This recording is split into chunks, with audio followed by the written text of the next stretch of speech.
Hey, Matt Schultz here. I'm doing a little video, and there's some things that I've come to find out here in Midjourney, which is very interesting. And I thought I would do these. I've been prompting. I'll go to the things first. So I found out that you can. This person was doing hot dogs. This is their daily prompt, and they put in an emoji, which I did not realize you could do, and lo and behold, if you do different emojis, they are different. So I thought I would start testing that. And I did this one, image of man kind of snorting. Look, this could almost be racist in the sense of how it's interpreted, this kind of like fight or snort, anger thing emoji. Here's a dollar sign one.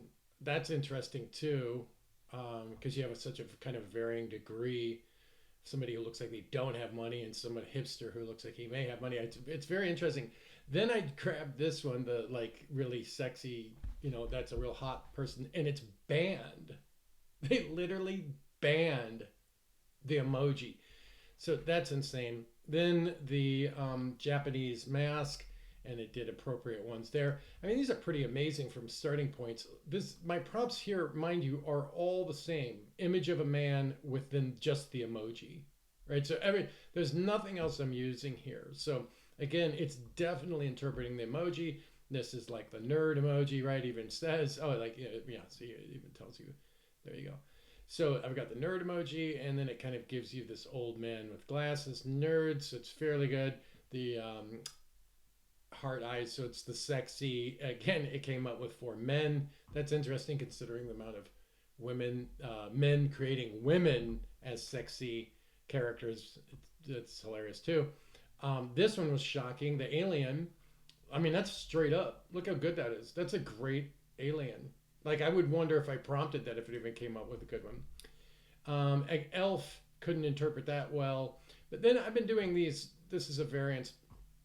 I've been doing these, and let me just put them this way. So this is ultra realistic, and this prompt has kind of become a standard I'm seeing in a lot of people because it's seemingly really good, and I've gotten great results from it. It ends here with no text. So ultra realistic close up portrait of whatever you want, and then exquisite detail, 30 megapixel, 8K. Again, they're really kind of forcing this focal length too. So this one, because they're doing it as the way at F8 ISO 100, it really is interpreting a very shallow depth of field, right? So again, long exposure. F8 would be weird because I would think F2 would put you at even greater shallow depth of field, right? So we're getting very narrow depth of field. And then the L, that I don't know who that. I presume that's for the magazine. Like they want like photo stuff, and I've seen this been altered because that's all everybody's doing. So anyway, this is what it ends up with, right? And this is totally different because before it was all new, like new.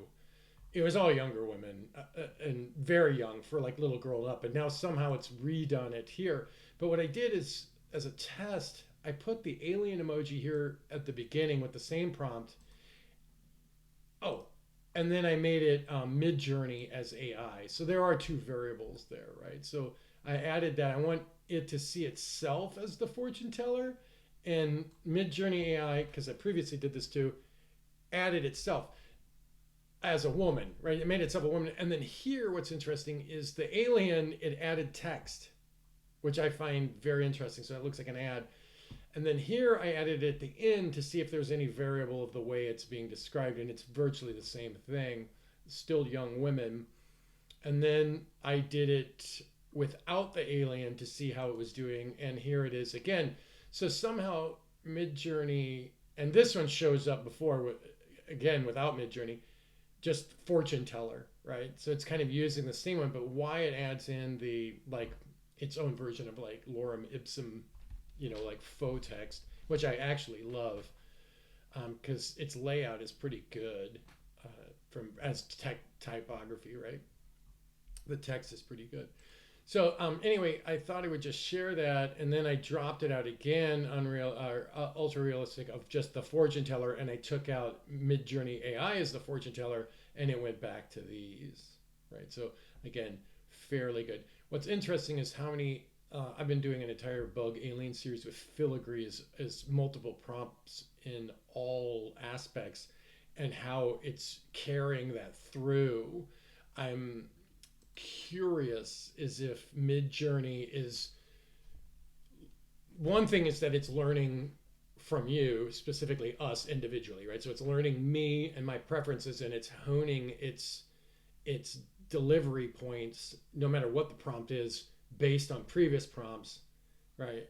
And that would be impressive. And then finally, my real thing is that really this has nothing to do with images. What we're doing is we're actually training AI of how we see things, and then what language you use to see things, which would be the greatest thing AI would have to learn. It's like an inversion. We're not really using AI. AI is using us, and it's learning from us of how we use language. So this program of like photos is just cuteness for the fact that we're really training AI to understand what language looks like as image. If that makes sense.